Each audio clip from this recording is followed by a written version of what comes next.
August மாதம் 15ஆம் தேதி நாட்டினுடைய 80வது சுதந்திர தின விழா ரொம்ப விமர்சையாக கொண்டாடப்பட்டதுங்க.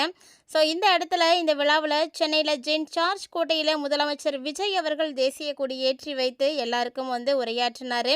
முதல் முறையாக விஜய் கோட்டை கொத்தளத்தில் தேசிய கொடியை ஏற்றி உரை நிகழ்த்தியிருக்காருங்க. ஸோ இந்த ஒரு விஷயம் எல்லாருக்குமே ரொம்ப சந்தோஷத்தை கொடுத்திருந்தாலுமே கூட அன்னைக்கு அந்த விழாவில் த்ரிஷாவினுடைய வருகை மிகப்பெரிய பேசு பொருளாக மாறிடுச்சு. யாருமே எதிர்பார்க்காத ஒரு நிகழ்வாக தான் த்ரிஷா மேமோட என்ட்ரி ஆனது அங்கே இருந்திருந்ததுங்க. ஸோ இது குறித்து சங்கீதா அவங்களுடைய மனநிலையானது எப்படி இருக்குது அப்படின்றத பற்றி தான் நாம் இந்த பதிவில் டீட்டெயில்டாக பார்க்க போகிறோம். ஸோ விஜய் மற்றும் சங்கீதா அவர்கள் 1999 திருமணம் செய்துக்கிட்டாங்க. ஸோ திருமணம் செய்ததில் இருந்து அவங்க பார்த்திங்கன்னா ரொம்ப நல்ல அண்டர்ஸ்டாண்டிங்கான ஒரு கப்பலாக தான் இருந்திருந்தாங்க. ஆனால் சமீபத்தில் ஒரு 4-5 மாதங்களாக பார்த்திங்கன்னா சங்கீதா அவங்களால ஒரு சில விஷயங்களை தாங்கிக்க முடியல அப்படின்ற பட்சத்தில் அவங்க என்ன பண்ணாங்கன்னா, விவாகரத்து வேணும் அப்படின்னு சொல்லி செங்கல்பட்டில் இருக்கக்கூடிய குடும்ப நலம் நீதிமன்றத்தில் போய் வழக்கு தொடர்ந்துருந்தாங்க. ஸோ 4-5 மாதமாக இந்த கேஸ் போயிட்டு இருந்ததுங்க. லாஸ்ட்டாக ஆகஸ்ட் 7ஆம் தேதி அன்னைக்கு நடந்த ஏரிங்கில் தான் சங்கீதா மேம் என்ன பண்ணாங்கன்னா, அந்த கேஸ் எல்லாத்தையும் வாபஸ் வாங்கிக்கிறேன் அப்படின்னு சொல்லியிருந்தாங்க. காரணம் என்னென்னா, விஜய் அவர்கள் சிஎம் ஆயிட்டாரு. ஸோ ஒரு தலைமை பொறுப்பில் இருக்கிறாரு. அவருக்கு நம்ம எந்த விதமான களங்கத்தையும் ஏற்படுத்தக்கூடாது அப்படின்றதுனால, அது மட்டும் இல்லாமல் குழந்தைங்களுடைய ரொம்ப ஆசை ரெக்வஸ்ட் அப்படி எப்படி வேணால் வச்சுக்கலாம்.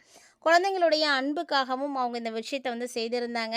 ஸோ இந்த நிலையில் எல்லாமே முடிஞ்சிருச்சு, இனி பிரச்சனையே இல்லை, எல்லோரும் சேர்ந்து சந்தோஷமாக நம்ம இருக்க போகிறோம் அப்படின்னு நினச்சிட்டு இருந்தாங்க. ஆனால் இந்த ஒரு நேரத்தில் தாங்க இப்படி ஒரு ட்விஸ்டானது நடந்திருக்கு. எல்லாருமே எதிர்பார்த்தது என்னென்னா, ஆகஸ்ட் 7ஆம் தேதியான இயரிங்லே சங்கீதா எல்லா கேஸையும் வாபஸ் வாங்கிட்டாங்க. ஸோ விஜய் அவர்களுடைய முதலமைச்சராக முதல்ல போய் அவர் ஜார்ஜ் கோட்டையில் கொடியேற்ற போகிறாரு. இந்த நிகழ்ச்சிக்கு சங்கீதா வருவாங்க அப்படின்னு தான் எல்லோரும் எதிர்பார்த்துருந்தாங்க. சங்கீதா அவங்களுடைய குழந்தைங்களோட அவங்க கலந்துப்பாங்க அப்படின்னு எதிர்பார்த்துட்டு இருந்த சமயத்தில் அவங்களுடைய பெற்றோர், அதாவது முக்கியமான பிரமுகர்கள், பார்வையாளர்கள் அவங்களுடைய பகுதியில் அவங்க அப்பா அம்மா உட்காரத்துக்காக வச்சுருந்த அந்த சீட்டில் முதல் வரிசையிலேயே பார்த்திங்கன்னா த்ரிஷாவும் போய் அங்கே அமர்ந்திருக்காங்க. ஸோ அவங்க சோபா மேமாக இருக்கட்டும், சந்திரசேகர் சாராக இருக்கட்டும், அவங்க பக்கத்தில் சங்கீதாவும் அவங்களுடைய பேர குழந்தைகளும் தான் உட்காந்துருந்துருக்கணும். அதுதான் முறையும் கூட. ஆனால் சங்கீதா இன்னும் லண்டனில் இருந்து வரலை. அப்படின்ற பட்சத்தில் த்ரிஷா அந்த இடத்துல போய் அமர்ந்திருக்காங்க. அப்படிங்கும்போது அது யாராலையும் ஏற்றுக்கவே முடியல.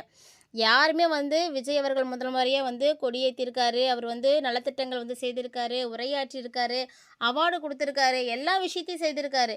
இந்த நாட்டையே பார்த்திங்கன்னா ஊழல் இல்லாத நாடாக மாற்றுறது தான் என்னுடைய முக்கியமான குறிக்கோள் அப்படின்னு சொல்லியிருக்காரு. எவ்வளோ பெரிய விஷயத்தெல்லாம் சொல்லியிருக்காரு. ஆனால் அதை யாருமே பொருட்படுத்திக்கவே இல்லைங்க.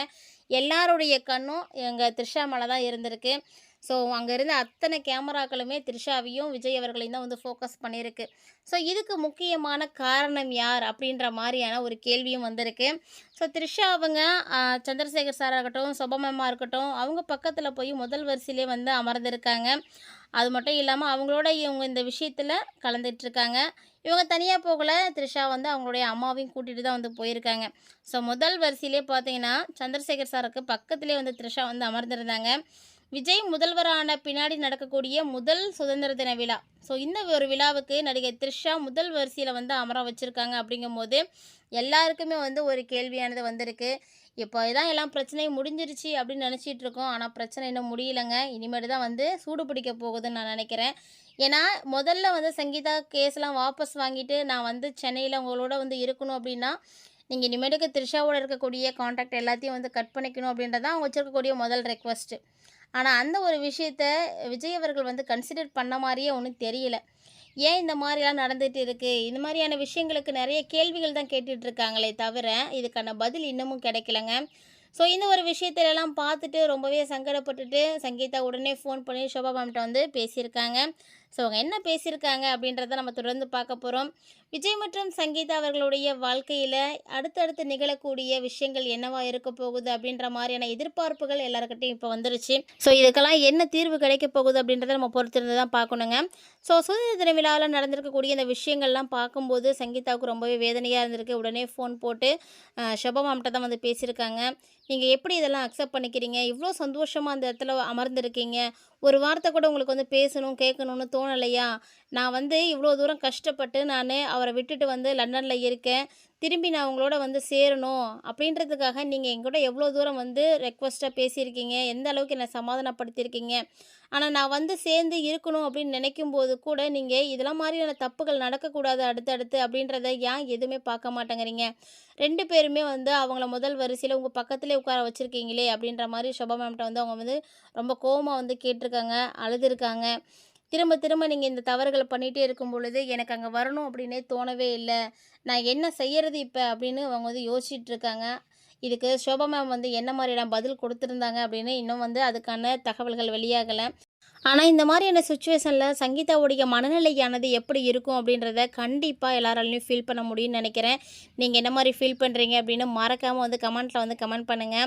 ஏன்னா, அவங்க குழந்தைங்களுக்காக, அவங்களுடைய வாழ்க்கைக்காக, எதிர்காலத்துக்காக, அது மட்டும் இல்லாம விஜய் அவர்கள் இருக்கக்கூடிய பொறுப்பு. அதுக்கு எந்த விதமான களங்கமும் நம்மளால ஏற்படக்கூடாது அப்படின்றதுக்காக எவ்வளவோ இறங்கி வந்திருக்காங்க. ஆனா, மீண்டும் மீண்டும் இந்த நிகழ்வு நடந்துட்டே தான் இருக்கு.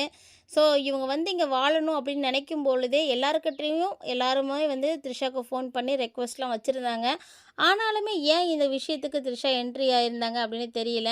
ஸோ, அவங்க வந்து நல்ல தோழி தான் அப்படின்னாலுமே கூட, அவங்க எந்த இடத்துல அவங்களால பிரச்சனை வருது அப்படின்றது தெரியுதோ, அந்த இடத்துல அவங்க கண்டிப்பா விலகி தான் இருக்கணும். ஆனாலுமே அவங்க வந்து விலகி இருக்கிற மாரி ஒண்ணும் தெரியல.